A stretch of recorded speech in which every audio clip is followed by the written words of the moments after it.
Every time I walk down the street, I notice the same thing. An empty cafe, a retail shop with the lights on, the shelves full of stock, and a single person sitting inside doing absolutely nothing. Sometimes it's the owner, sometimes it's an employee. Either way, they're just there, alone and waiting. And what fucks with my head isn't that the place is empty, it's that it exists at all. At some point, a human being had an idea, a picture in their head, a hope. They signed a lease, they filled the space with inventory, they hired someone, turned the lights on, and created this box where a person now sits all day inside with no customers. Every time I walk past, it's the same scene. No foot traffic, no demand, and no movement. Just someone being paid or paying themselves to sit alone in a room that should never have existed in the first place. And I can't help but think how insane this all is. The thing didn't fail. It never even passed the most basic test. It didn't survive a spreadsheet. It didn't survive a back of the napkin sanity check. It was never going to work. Not today, not later, not if they tried harder, and not if they believed more. The math was upside down from day one.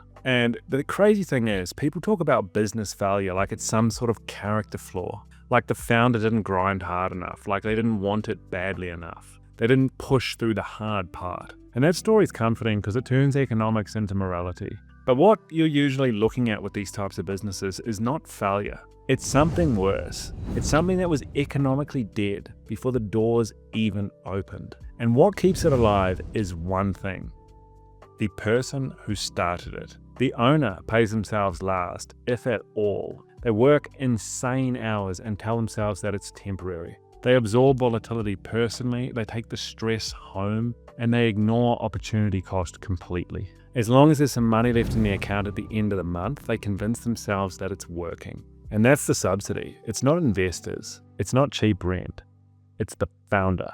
Price that honestly and the illusion disappears. Normal hours instead of 60 or 70 per week. A real market wage for the work being done. Any return at all on the risk being taken, and the numbers collapse. That's not a scaling issue. This is a model that literally only exists because somebody is willing to sacrifice themselves to keep it alive. And this is why so many of these operations feel busy, yet they never improve. There's activity everywhere. There's money moving, there's problems being solved daily, but there's no margin and there's no improvement in quality of life. Busyness becomes the proof that it's working, because stopping long enough to actually ask the question of whether or not it even makes sense is dangerous. But busyness is not a signal of viability. It's often what you see right before something collapses. Hospitality is perhaps the most obvious example of this. It makes it painful and difficult to ignore. So many hospitality businesses have low margins, incredibly high fixed costs,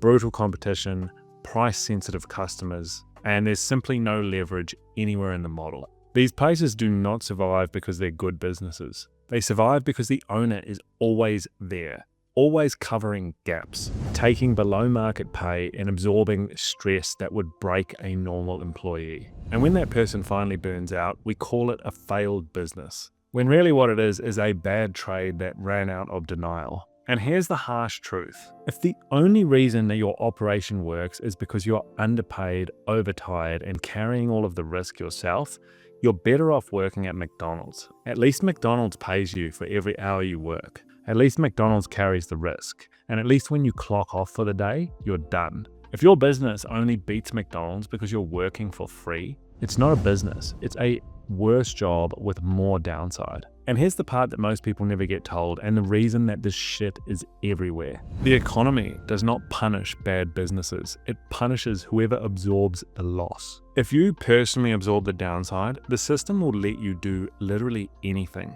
You can open a cafe that doesn't work. You can run a shop with no margins and call it a dream. You can keep something alive for years, so long as you're the one who's bleeding in the background. From the system's point of view, nothing is broken. No bank is exposed, no investor is underwater, and no institution has to step in. You are funding the failure. And that is why there are so many of these places everywhere. Not because people are stupid, but because the system is perfectly happy to let you light yourself on fire, so long as it doesn't spread.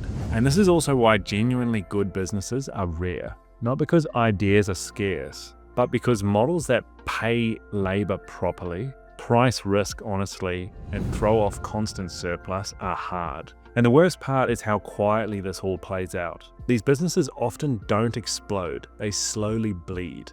Years go by, stress piles up. The identity of the founder gets wrapped around something that ultimately never had a future. And when it finally all comes to an end, the founder blames themselves. Not the model or the math, but themselves. And honestly, there's one simple filter that cuts through all of this bullshit. Consider this question. Remove yourself entirely from the operation and replace yourself instead with a fairly paid adult who works normal hours. Does it work? Not can I limp along or can I survive another year like this, but does it actually work?